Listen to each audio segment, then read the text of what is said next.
Hey everyone, and welcome back to my channel. Today's video is my bullet journal setup for 2019. I cannot believe that in just a few days it's going to be the beginning of 2019. I'm actually sticking with the same company this year for my bullet journal. These are both Limon journals, and the top one, or the brown one, is the one that I was using just this past year in 2018, and then this new like cork or wood type looking one is my new one for 2019.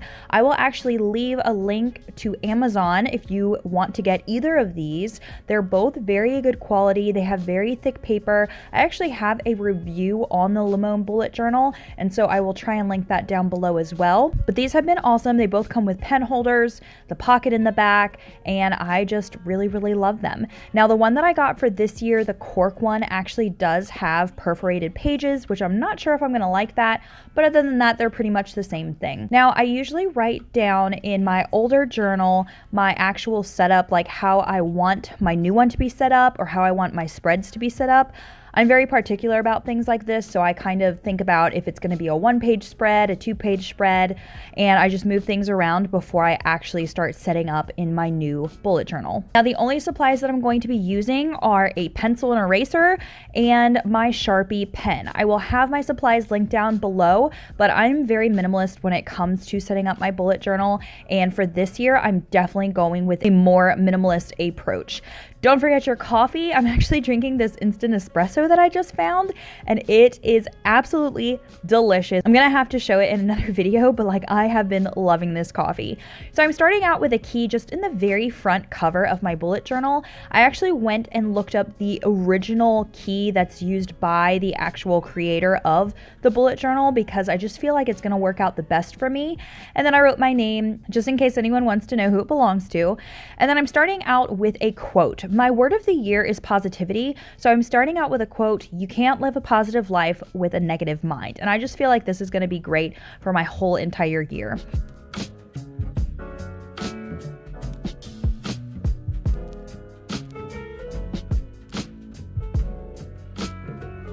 Last year, I realized that I did a year at a glance and I did a future log, and I ended up not really using them. And so I kind of consolidated them into just a 2-page spread, and I'm going to be doing all of the months kind of at like a year at a glance, but leaving space to put any future events that I might need to look at or write down so I don't forget.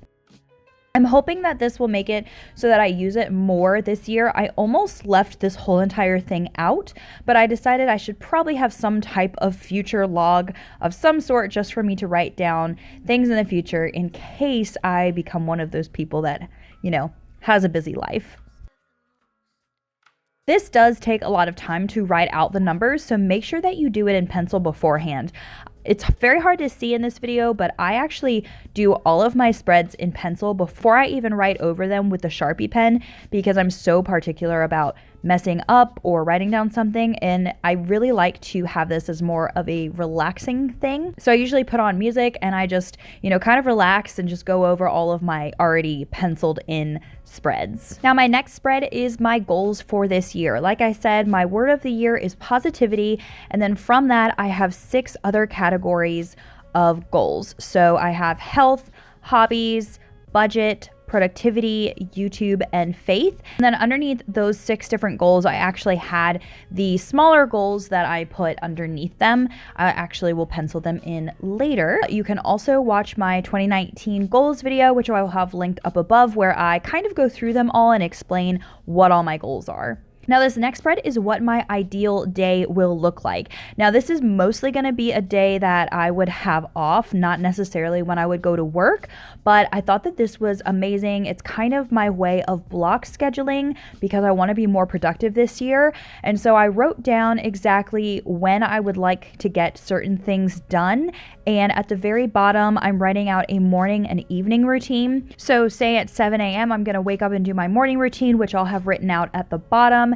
And then by 8 o'clock, I want to do my Bible study. By 9 o'clock, I want to read for an hour. Then I can do my power hour of cleaning, etc., etc. And so that way I'm not spending most of my day scrolling on social media and then having to quick run to the post office before they close, things like that. Now this year I actually am including a passwords spread, which I am so in love with. It's not hard at all, but I have such a hard time, especially when I have to like update my password for things because it expires. I totally forget all of my passwords. So I'm going to be writing my username and passwords in pencil. That way, in case I have to update them or change them, I don't have to cross anything out. But I just think that this spread is going to be amazing for me, and then that way I can keep it all in one place. Now, on the next side, I have my most anticipated. I have movies and books, and these are going to be ones that I actually want to see, that I can check at the library to make sure they're there, or I can check to see if they're at Redbox. We are saving a lot of money this year, so I won't necessarily be buying any of these books or seeing these movies in the theater, but I wanted to write down the ones that I'm most excited for so I can continually look for them at the library. Now I have my needs versus wants spread on the left hand side so I can write down certain things that we might need or want, and I have my budget spread on the right hand side, which I'm just going to write down the actual bills we have for the month, and we're saving $10,000 for our emergency fund. Then I just have my YouTube video ideas, and that is it for my 2019 bullet journal setup. As you can see in my future log, I added Alvin's birthday on the 9th and BookCon in June. I'll be adding more things in the future. And then I did finish writing out my goals for you guys to see. Thanks for watching. Give this video a big thumbs up if you liked it, and I'll see you all in my next video. Bye guys!